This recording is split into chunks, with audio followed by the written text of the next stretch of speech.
歡迎返嚟。12月25號，廣州市扶持遊戲電競產業發展的18條措施正式發布。呢個係廣州首個扶持遊戲電競產業發展嘅專項政策。政策旨在以真金白銀嘅投入推動產業高質量發展，力爭喺5年內將廣州建設成為全球遊戲電競行業最具影響力嘅城市之一。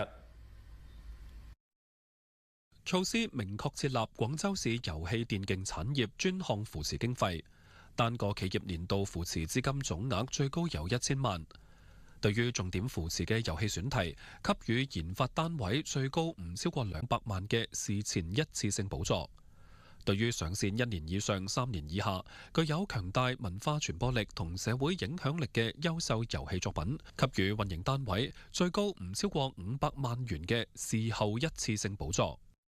那專項政策中還指出呢，要推動原創遊戲的精品研發，鼓勵加大遊戲研發的一個投入，開發具有中華優秀傳統文化內涵和嶺南文化特色的原創遊戲。那就比如說我手上這款已經在全球上線的一個遊戲產品，就時裝的粵語配音，是全國少有的可提供粵語語音設置的遊戲之一。同時呢，在設計上，它也多次與非遺元素進行融合和聯動。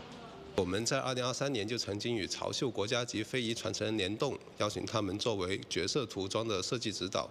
為了突出驍勇善戰的女將形象，設計老師呢是借鑑了潮秀當中的丁金繡技法，將服飾上的龍紋元素，這種華貴的氣質凸顯出來。又比如為了讓男角色看起來更加粗獷，設計時就參考了潮秀裡面的墊高袖來形成這個凹凸的質感，讓視覺更加立體飽滿。業界表示，措施從人才、俱樂部、賽事活動同場景到原創研發、產品出海、科技創新，全方位環節進行系統化佈局，並通過專項資金進行扶持及引導，為遊戲產業發展注入可持續嘅動力。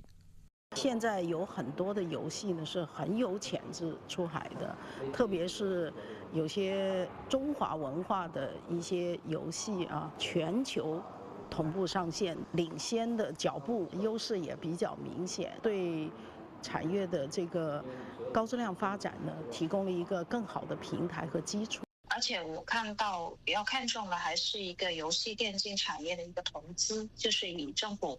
引導，然後市場主導、社會參與的多元化的這種渠道投入的這個信息，其實也給整個電競的這個行業會更多的積極的正向培養的這種信息吧。對，有互聯網行業人士就話，該措施能夠匯聚到行業人才來穗發展，助力電競行業軟件同硬件嘅提升。特別是很多現在對顯卡、對內存的調控，還有對顯示屏，在電子競技裡面還有很多高速的傳輸，所以這些所有東西都是對硬件有比較高的要求。廣東台記者黃海報道。